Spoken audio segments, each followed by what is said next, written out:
Today we only have $84 left for food until the end of this month. My wife earns about $400 a month. I lost my job more than 1 month ago, and now this small room in Hanoi is where we sleep, cook, work, and try not to give up.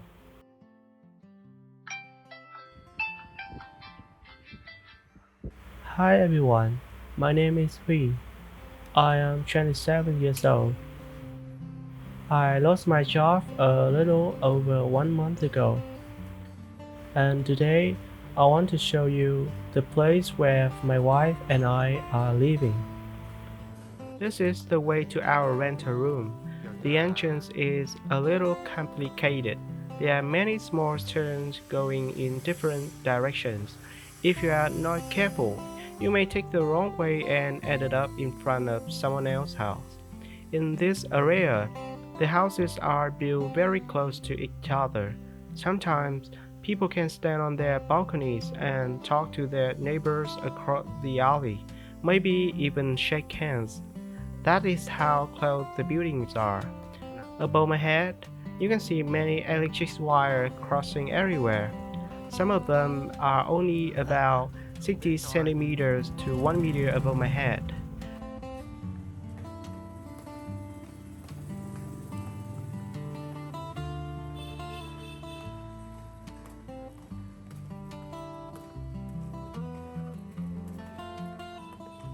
Our rental building does not have an elevator, so every day I have to walk up 4 floors upstairs to reach our room. If you look around, you will see clothes hanging everywhere in front of the rooms. Shirts, pants, towels, socks. It almost looks like a small clothing shop. Most of us cannot afford a clothes dryer, so the sun is our luxury dryer. This is our room in Hanoi. It's about 20 square meters.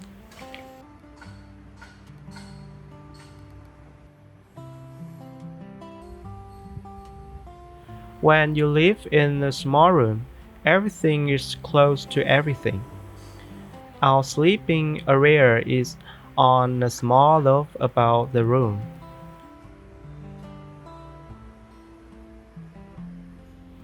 The work desk is next to the fridge and the kitchen area.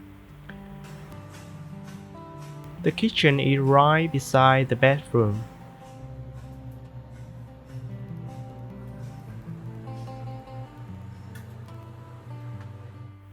And behind the work desk is our clothes cabinet.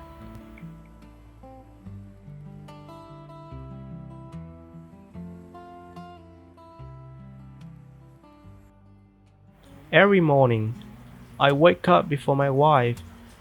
I want to do something to help her, even if it is something small. So I prepare food for her to bring to work and eat for lunch.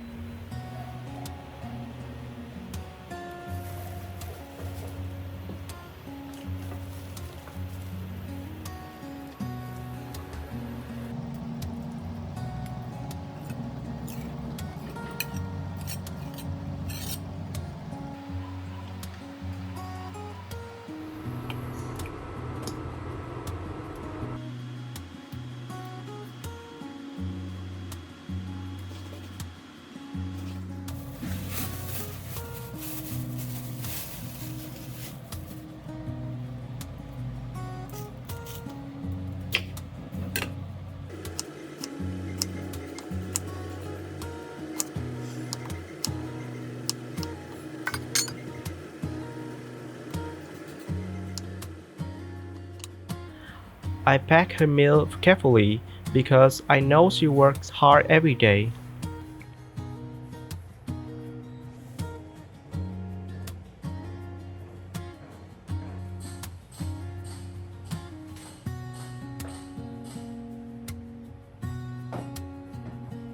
Before she leaves, I prepare her bag, her food, and anything she may need. It is a small thing, but I want her to feel that she's not carrying everything alone.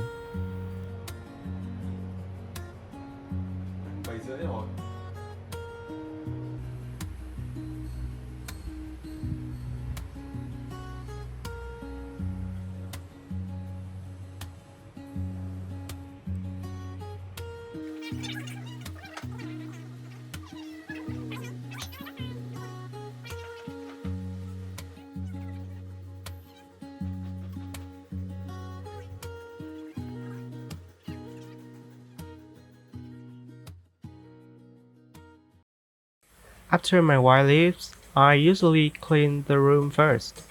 It's a small room, but it gets messy very fast. A few dishes, some clothes, a notebook. After losing my job, I started noticing the small things I used to ignore: the dishes, the laundry, the food, and especially the money.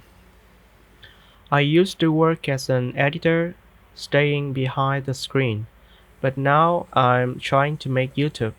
That means I have to film myself, speak, and share my life. As an introvert, it is uncomfortable. Sometimes I have to record the same sentence many times, but I know I cannot stay the same forever. If I want a different life, I need to become a different version of myself. This is the place where I spend most of my days now. Before, I used this desk for editing videos for other people. Now I use it to learn how to build something for myself. I open YouTube and start studying other channels with similar topics. I watch how they tell stories, how they film simple daily life, how they keep viewers interested, how they turn ordinary moments into meaningful videos. I write down ideas for my next videos. What should I film? What story do I want to tell? What can I improve from the last video? There are so many things I still do not know. Time passes very quickly when I am focused. Before I realize it, it is already lunchtime. For lunch, I eat a bowl of porridge that were left from this morning. It is simple. I sit at my desk, eat slowly, and continue watching videos and learning about YouTube. Even while eating, my mind is still thinking about the next video. What story should I tell?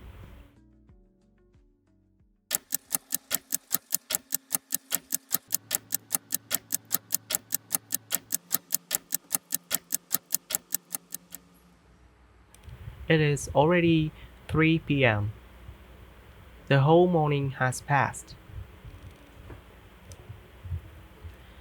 Now I'm going to the market. My goal is simple. I want to cook dinner before my wife comes home. The meals need to be cheap, but it also needs to be something I can eat without. That makes shopping a little more complicated. When you are trying to save money, instant noodles are cheap, but I cannot eat them too often. Some meat is delicious, but I need to be careful. Seafood can be expensive and also not good for gout. So today I am looking for simple food: vegetables, eggs, tofu, maybe a small amount of meat, if the price is okay. This is a local market near our room in Hanoi. Markets like this are part of daily life. People come here early in the morning or after work. Chị ơi, có tiền mỡ rau muống à? Cho em mỡ. This bunch of water spinach costs 8,000 Vietnam dong.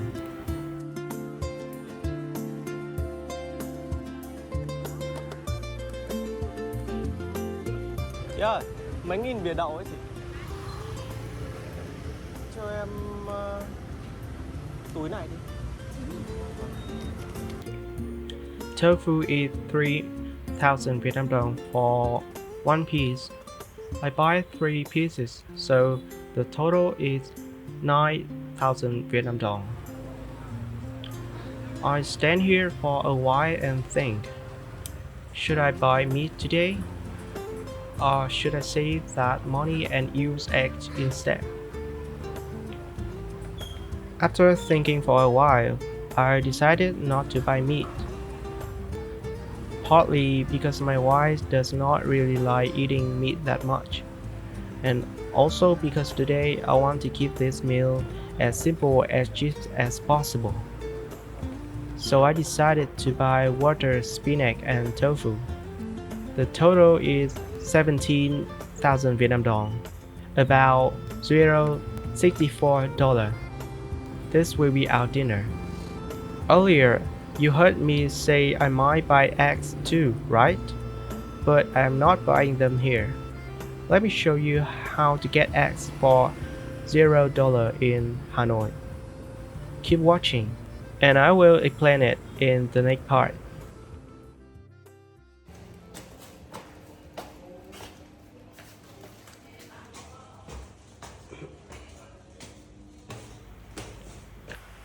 I'm back in our room. In a small room, cooking is not always comfortable. There is not much space. The smell of food stays in the room. The steam makes everything warmer. Sometimes I have to move things away from the table before I can even start cooking. But cooking at home saves money. And today I want my wife to come home and have something ready to eat. I wash the vegetables first. Then I prepare tofu.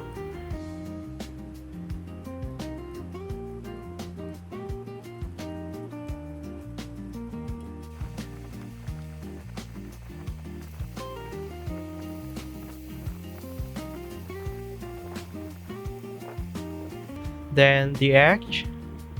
Earlier, I told you I would show you how to buy eggs for $0 in Hanoi. But actually, there's no way to buy eggs for $0 in Hanoi. These eggs are from my parents' house in the countryside. My family raises quite a lot of chickens and ducks. Every day they can lay more than 10 eggs. Right now, my parents cannot eat all of them.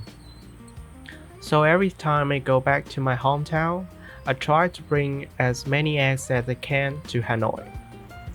It gives us food, and it also helps us save money. So technically, I did not buy the eggs in Hanoi. They came from my parents.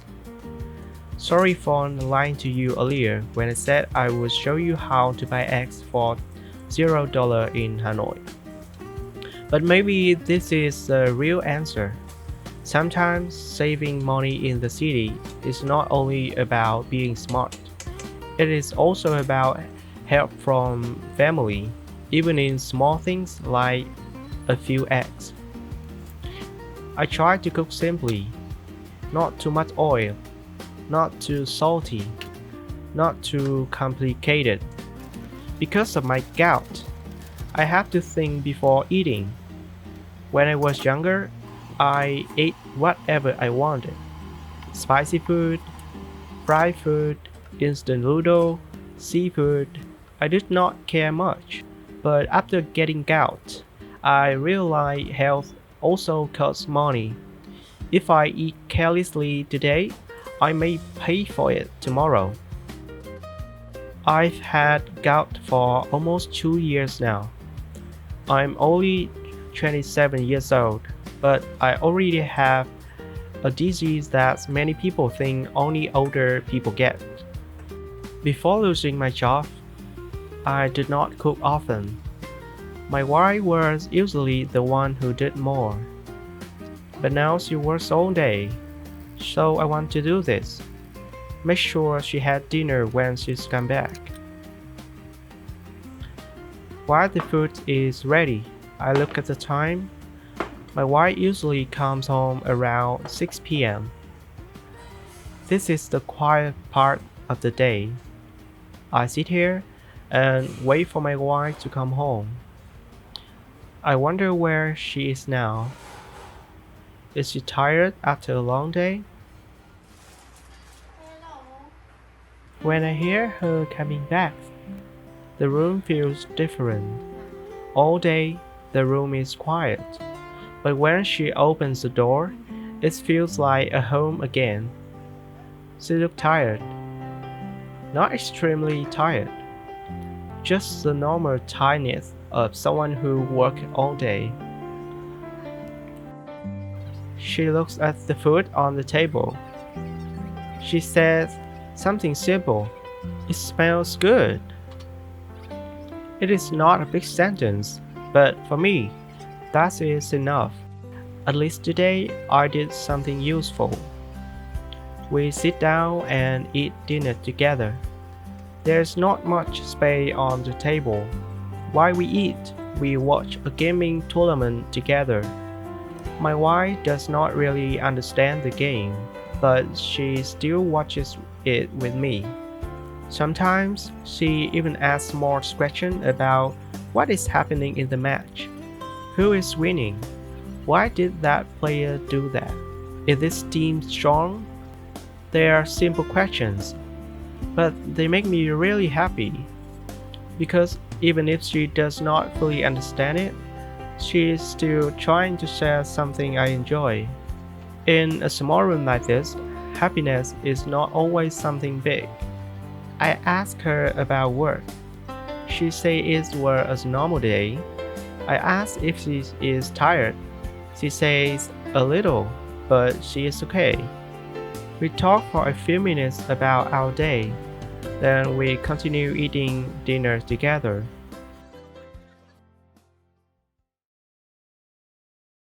After that, my wife sits down with her English notebook.